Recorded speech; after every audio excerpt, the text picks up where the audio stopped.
What's going on, everybody? Canon Clinical here, and today I want to announce a change that I'm going to actually make with the channel going forward. Now, I love talking about cannabis news and research and policy and all that, and there is a lot there as a topic, but I do want to broaden my horizons a bit and on this channel delve into other clinically relevant topics. I will continue to focus on cannabis with some of my content, but I would like to bring in other topics as well because, making these videos, the process of thinking these concepts through and organizing my own thoughts and putting them out there in video form really helps me learn and internalize more thoroughly some of these concepts. So without further ado, can exercise help with depression? Depression is a collective term for a set of depressive disorders that can exhibit a similar set of symptoms and is a serious issue that afflicts around 16 million Americans over 18 every year. Depression can be very debilitating, and major depressive disorder is actually the greatest cause of disability in the United States ages 15 to 44. Suicides happen on average 129 per day. Men actually constitute a much greater percentage of suicides than women, over 3 to 1. Suicides account for over half of all gun-related fatalities, around 1.4 million attempts and over 47,000 suicides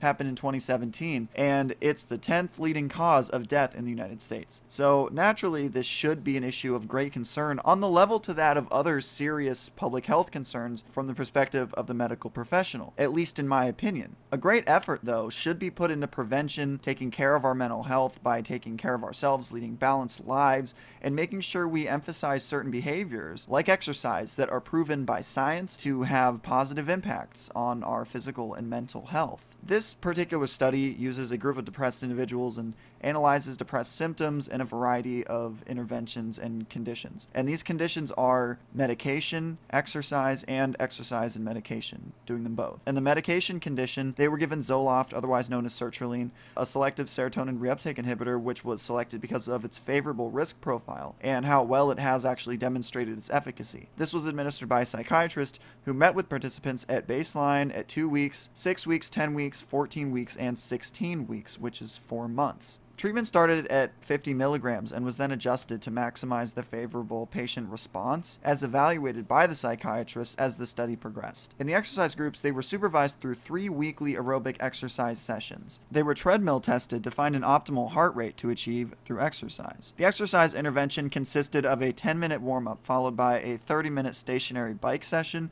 or a walk or jog that achieved between 70 and 85% of the maximum heart rate calculated from the treadmill fitness test. At 10 months, there were about 85% of participants that had a full data set and all the way through the follow-up period. And that is from a 156 total number of participants that started the study. Interestingly, self-reported depression did not really differ between the 3 groups much when you control for where they were after the intervention ended at 4 months. However, when the psychiatrist-derived and psychiatrist-evaluated measures of depression were taken into account, the exercise group actually showed lower rates of depression than either the medication or the combination group. This is 30% in the exercise group compared to 52 and 55% respectively for the medication and combined groups. So we're talking about, 20% or more. 83 participants qualified at the end of the 4-month treatment period as their depression having gone into remission, which is to say that they don't qualify for major depressive disorder anymore. The results showed that at 10 months, upwards of 90% of participants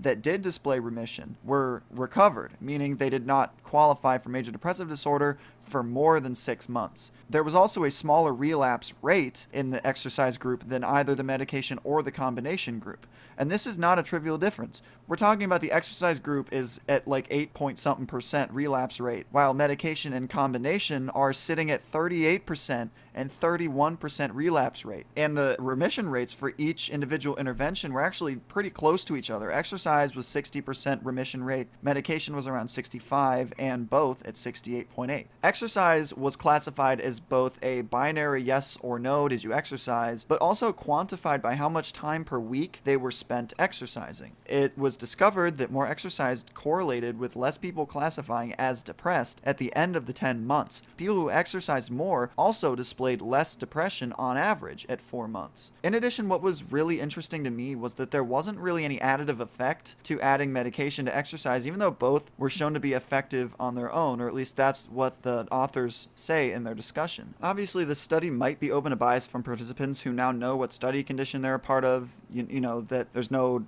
placebo or anything. They're either getting medication or they're exercising or they're doing both. They know exactly what they're doing. They talk about an anti-medication sentiment among some of the participants, but this would actually be, I think, pretty difficult to control for the opinions of the participants. So to summarize, depression was reduced in all three categories to significant degrees, both clinically and statistically. Remission was experienced by a large proportion of the participants, 83 in total, and were comparable across all three groups in their proportionality. Of these, the exercise-only group displayed a significantly lower relapse rate of symptoms than either of the other two conditions, and it also displayed a significantly lower incidence of depression compared to the other two groups. An additive relationship to a reduction in depression with exercise and medication was not demonstrated in these results. Thanks for watching, and I hope you guys enjoyed the direction that I'm kind of taking the channel in, diversifying the subject matter that I'm covering. So subscribe to the channel for more and drop a like down below. Does exercise help you deal with depression in your own life? Whether you have or haven't tried it on a long-term basis, tell me what you think down below in the comments. Until next time, this is Canna Clinical. Stay meducated.